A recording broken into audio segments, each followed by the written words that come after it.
எல்லாருக்கும் வணக்கம். நான் Hima Subramanian. Welcome to home cooking Tamil. எப்போவுமே செய்கிற கூட்டு பொரியல் சாம்பார்னு இல்லாமல் இன்னைக்கு இந்த காம்பினேஷனை நீங்கள் ட்ரை பண்ணி பாருங்கள். எல்லாருமே ரொம்ப விரும்பி சாப்பிடுவாங்க. ரொம்பவே சூப்பரான காளான் புலாவோட இந்த ரெஸ்டாரண்ட் ஸ்டைல் பன்னீர் கறி எப்படி செய்யறதுன்னு பார்க்கலாம்.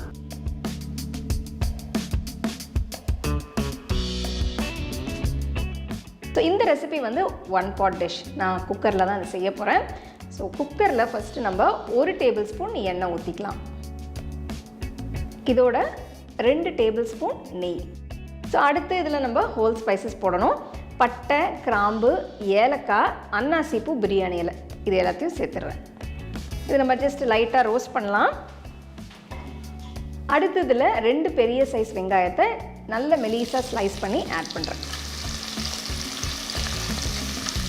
வெங்காயத்தை ஜஸ்ட் 1 நிமிஷம் வதங்கின பிறகு இப்போ நான் இதில் 4 பச்சை மிளகா கீரி சேர்க்குறேன். நான் பச்சை மிளகா 4 தான் சேர்த்துருக்கேன். சப்போஸ் உங்களுக்கு காரம் இன்னும் கொஞ்சம் ஜாஸ்தியாக வேணும்னா ஒரு 2 மிளகா எக்ஸ்ட்ரா நீங்கள் போட்டுக்கலாம். பச்சை மிளகா போட்டு 1 நிமிஷம் கழித்து 1 டீஸ்பூன் அளவுக்கு இஞ்சி பூண்டு பேஸ்ட்டு போட்டுக்கணும். ஸோ இஞ்சி பூண்டு நிறைய சேர்க்க வேண்டாம், ஜஸ்ட் 1 டீஸ்பூன் போகிறோம். ஸோ இந்த புலாவுக்கு வெங்காயத்தை ரொம்ப ப்ரௌனாக வதக்கணும்னு அவசியம் இல்லை. ஜஸ்ட் லைட்டாக ஒரு கோல்டன் கலர் வந்தால் போதும். இப்போ அடுத்தது நம்ம மஷ்ரூம்ஸை ஆட் பண்ணலாம். இந்த ரெசிபிக்கு நான் 500 கிராம் ஃப்ரெஷ் மஷ்ரூம்ஸ் எடுத்திருக்கேன். இங்கே பாருங்கள், நல்லா சுத்தமாக கழுவிட்டு இந்த மாதிரி பாதியாக நறுக்கினா போகிறோம்.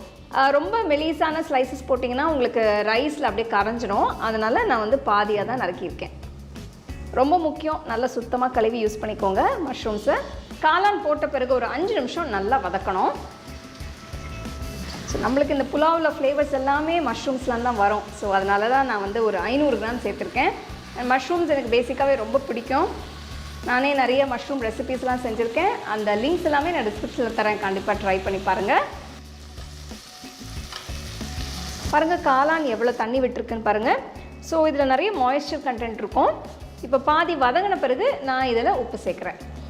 இப்போ நான் 1 டீஸ்பூன் சேர்க்குறேன். ஸோ நம்ம ரைஸ் எல்லாம் போட்டு தண்ணியெல்லாம் போட்ட பிறகு டேஸ்ட் பார்த்துட்டு தேவைப்பட்ட அப்புறம் சேர்த்துக்கலாம். பாருங்கள் நல்லா சாஃப்டாக வெந்திருக்கு. அடுத்தது இதில் அரிசியை சேர்த்துடலாம். இந்த ரெசிபிக்கு நான் வந்து 1 கப், அதாவது 250 ml கப் அளவுக்கு பாஸ்மதி அரிசி ஒரு 30 நிமிஷம் ஊற வச்சு தண்ணியெல்லாம் எடுத்து வச்சுருக்கேன். ஸோ இது வந்து நம்ம இப்போ சேர்த்துடலாம். ரைஸ் போட்டுட்டு கொஞ்சம் மெதுவாக தான் கிண்டணும். அவசர அவசரமாக கிண்டினீங்கன்னா ரைஸ் எல்லாம் உடஞ்சிரும். ஸோ அதை ஜாகிரதையாக பார்த்து செய்யணும். ஸோ வாசனைக்கு நான் கொஞ்சமாக புதினா இலை சேர்க்குறேன். சப்போஸ் அந்த டைமில் வீட்டில் புதினா இலை இல்லைன்னா கவலையப்படாதீங்க, அது இல்லாமல் கூட நீங்கள் செய்யலாம். அதே அளவு ஜஸ்ட் ஒரு கையளவு கொத்தமல்லியும் சேர்க்குறேன். ஜஸ்ட் லைட்டாக மிக்ஸ் பண்ணணும். 1 கப் பாஸ்மதி அரிசிக்கு நான் 1 கப் அளவுக்கு தான் தண்ணி சேர்க்குறேன். ஏன்னா அரிசி வந்து ஆல்ரெடி 30 நிமிஷம் நல்லா ஊறிடுச்சு. அப்புறம் பார்த்தீங்கன்னா மஷ்ரூம்ஸும் நிறைய தண்ணி ரிலீஸ் பண்ணியிருக்கு. ஸோ இந்த அளவுக்கு தண்ணி ஊற்றினா சரியாக இருக்கும். ஃப்ளேம் மீடியம் ஹையில் வச்சுட்டு இந்த மாதிரி ஆவி வந்த பிறகு வெயிட்டை வைக்கணும். ஸோ இப்போ வெயிட் வச்ச பிறகு 1 விசிலுக்கு வேக வைக்கணும். ஸோ 1 விசில் வந்துருச்சு. இப்போ நான் ஸ்டவ் ஆஃப் பண்ணிவிட்டு இந்த ப்ரெஷரில் அப்படியே ஒரு 5 நிமிஷம் விட்டுறணும்.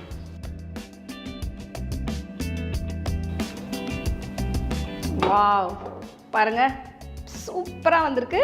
மஷ்ரூம்ஸ் எல்லாம் நல்லா வெந்து ரைஸ் எல்லாம் நல்லா பொலப்பொலான்னு இருக்குது.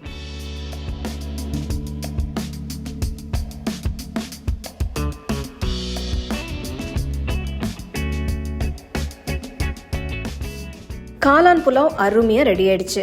இப்போ இதுக்கு தொட்டு சாப்பிட்ற மாதிரி இந்த டாபா ஸ்டைல் பன்னீர் கறி எப்படி செய்யறதுன்னு பார்க்கலாம். இந்த ரெசிபி பண்ணுறதுக்கு நான் 400 கிராம் பன்னீர் எடுத்திருக்கேன். இதை நல்ல பெரிய பீசஸை கட் பண்ணுங்கள். பன்னீர் மசாலா பண்ணுறதுக்கு நல்ல அகலமான கடாயை எடுத்துக்கோங்க. இதில் 1 டேபிள் ஸ்பூன் நெய் ஊற்றி 2 டேபிள் ஸ்பூன் எண்ணெயை ஊற்றுங்க. எண்ணெய் நல்ல சூடானதும் இதில் ஒரு சின்ன துண்டு பட்டை, கொஞ்சமாக மிளகு, 2 ஏலக்காய், 3 கிராம்பு, 1 கருப்பு ஏலக்காய், 1/2 டீஸ்பூன் சீரகம், அப்புறம் 1 பிரியாணி இலை போடுறேன்.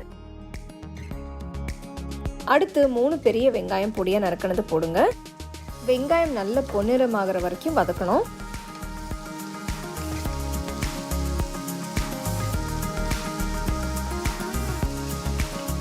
வெங்காயம் நல்லா கோல்டன் ப்ரௌன் கலருக்கு மாறிடுச்சு. நெக்ஸ்ட் இதில் 1.5 டீஸ்பூன் இஞ்சி பூண்டு பேஸ்ட் சேர்த்து வதக்குங்க.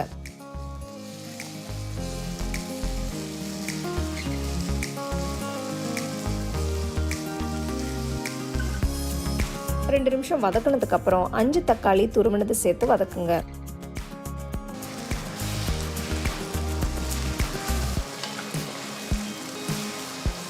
அஞ்சு நிமிஷத்துக்கு தக்காளியோட பச்சை வாசனை போகிற வரைக்கும் வதக்குங்க. 5 நிமிஷம் வதக்கினதுக்கப்புறம் மசாலா தூளெல்லாம் சேர்க்க ஆரம்பிக்கலாம். ஃபஸ்ட்டு 1/4 டீஸ்பூன் மஞ்சள் தூள், 1 டீஸ்பூன் உப்பு, 3 டீஸ்பூன் காஷ்மீரி மிளகாய் தூள், 1 டீஸ்பூன் தனியாத்தூள், 1 டீஸ்பூன் சீரகத்தூள் போடுங்க. எண்ணெய் பிரிஞ்சு வர வரைக்கும் வதக்குங்க.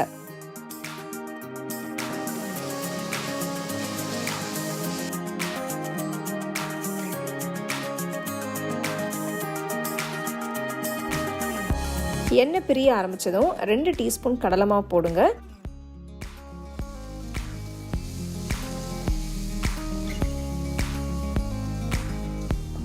ஒரு நிமிஷம் வதக்கினதுக்கப்புறம் 2 கப் தண்ணி ஊற்றணும்.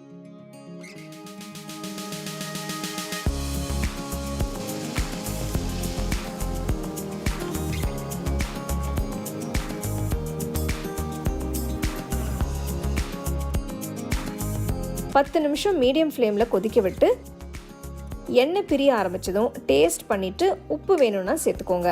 நான் 1/2 டீஸ்பூன் உப்பு சேர்க்குறேன். ஃப்ளேவர்ஸை பேலன்ஸ் பண்ணுறதுக்கு 1/2 டீஸ்பூன் சர்க்கரை சேர்த்துக்கோங்க.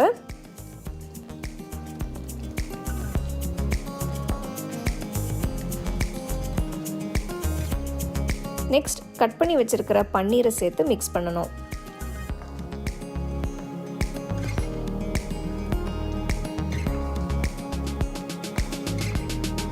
பன்னீரை சேர்த்து மிக்ஸ் பண்ணதும் 1 டீஸ்பூன் கரம் மசாலா தூள் போடுங்க. லைட்டாக மிக்ஸ் பண்ணுங்க.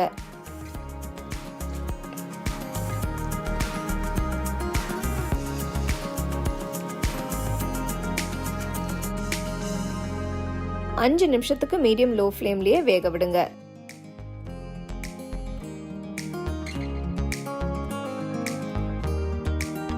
பன்னீர் மசாலா ரொம்பவே சூப்பராக வந்திருக்கு. 5 நிமிஷம் கொதிச்சதும் கடைசியாக கசூரி மேத்தி சேர்த்து மிக்ஸ் பண்ணுங்க. இப்போ நம்மளோட சூப்பரான டாபா ஸ்டைல் பன்னீர் மசாலா ரெடி ஆயிடுச்சு. நல்ல சூடான ரோட்டி, நான், ஃபுல்கா இல்லைன்னா சப்பாத்தி கூட சாப்பிடலாம். ரொம்பவே அட்டகாசமாக இருக்கும்.